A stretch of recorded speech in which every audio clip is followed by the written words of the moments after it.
What were your thoughts watching Shedeur Sanders during the draft, and how do you see things working out for him this year? There's a thing called homiletics, teaching and preaching. It means you use one letter to bring the subject, to bring all the subjects. I was both, pissed and then pleased.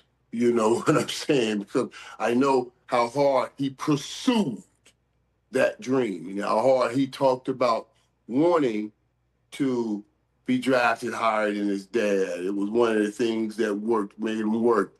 And how badly he wanted to go play in the NFL. There were times he was like, him and his brother, look, can we talk to you about talking to my dad to let us go to the I said, keep me out of that.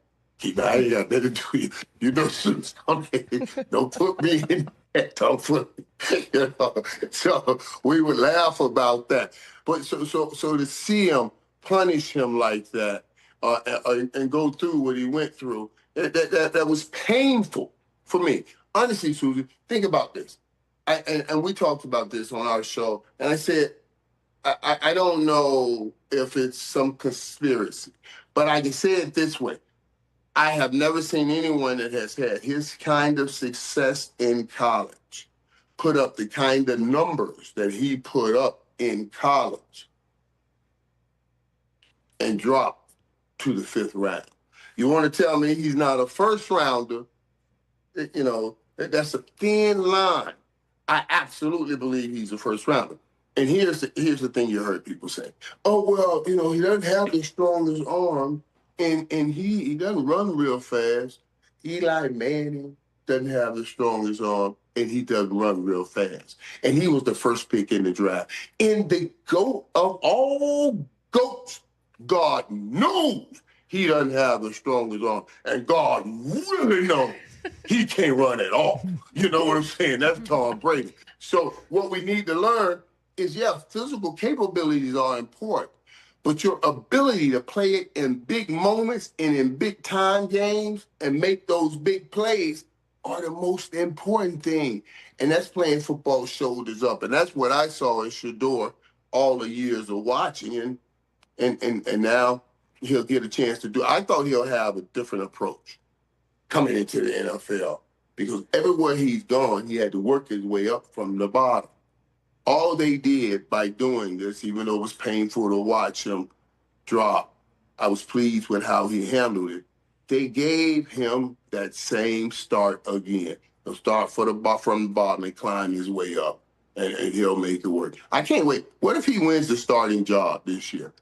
Well, I mean, then what is everybody going to say? Mm-hmm. Cleveland was brilliant, or was the rest of us smart-ass dummies, and we missed it?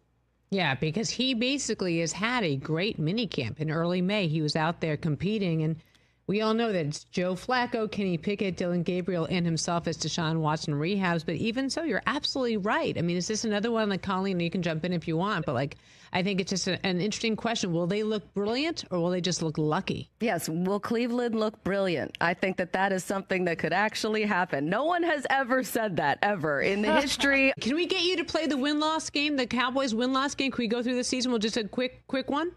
Oh, yeah, let's do that. Let's do it. We got music? You ready, RJ? This is very exciting. All right, here we go, guys. This is my favorite time of year. This is like Christmas for me. I love these. You ready, RJ? You got music? Little NFL films? All right, here we go. Week 1 at Philadelphia. Let me give you something. Week 1, Dallas wins at Philadelphia. Philadelphia is getting pat on the back. Wow. Pat on the back. Good job last year.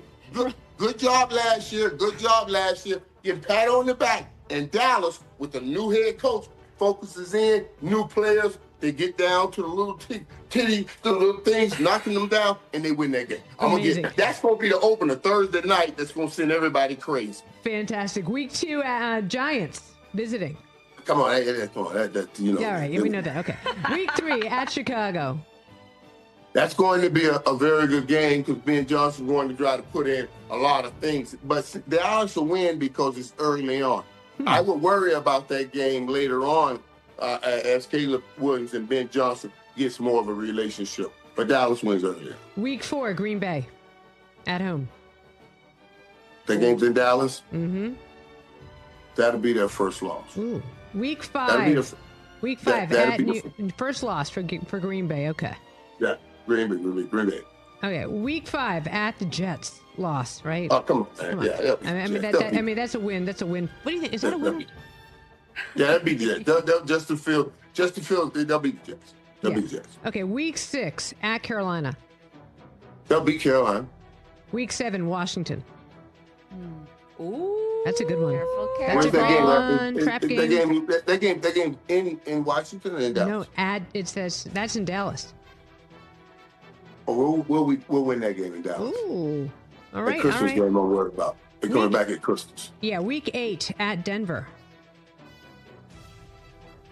That new secondary. I think they'll get Denver. They get Denver. It's been a tough game, though. Denver will be a tough game. Coach to coach. So what are you taking? So they win? I'm taking Denver. I'm taking Dallas. I'm taking Dallas. The air is I'm not taking that Dallas. thin. Week 9, right. home for Arizona. You'll be there, Arizona. You'll be there. Week 10 I'm telling you, we got a good season going. If these guys are going to come together, I just see this. And Colin, you asked me about Tyler Booker. I love that draft pick. I love everything they've done in the draft. And then adding on George Pickens. That's why I'm real high on what they're doing right now. You have building them, offense. You have them 8-1 right now. So. Right, I know, and that's why it's a good start. Okay. And everybody's talking about they have start. Now the end of the season is going to be tough. They got a tough schedule ending. A lot of tight games. Yeah, speaking of insane odds, the next one's at Las Vegas, week 11. We'll be out there and we'll win. You can take those odds all the way to Las Vegas. We will win. We'll win Las Vegas. Okay, that's a Monday game. Week 12, home for Philly. Now that's one we'll lose that game. Okay. Week 13, your boys, the Chiefs, at home for the Chiefs. That's Thanksgiving. We'll lose that game. Mm-hmm. Week 14, at Detroit. What's the asterisk for, Mike? I don't even know. Primetime game. All right, primetime game at Detroit. Thursday nighter? So people are going to trip here, boy. It's going to be hard. After you lose 2 in a row, everybody starts flipping. Mm-hmm. You know, it'll be pressure, and then Dallas will lose 3 in a row here. Ooh, so you're saying week 15, Minnesota lost? No, Dallas will beat Minnesota week 15. Okay, all right. They'll come off that 3-game slide. Oh, yeah, They'll have 4 losing games, 4 games. They'll come back and win. They'll come back and beat Minnesota. Week 16, home for the Chargers. They'll beat the Chargers. Now, that Christmas game, go ahead on. They'll beat the Chargers. Okay. All right. Week 17, at Washington. The Christmas game. That's the Christmas game right there?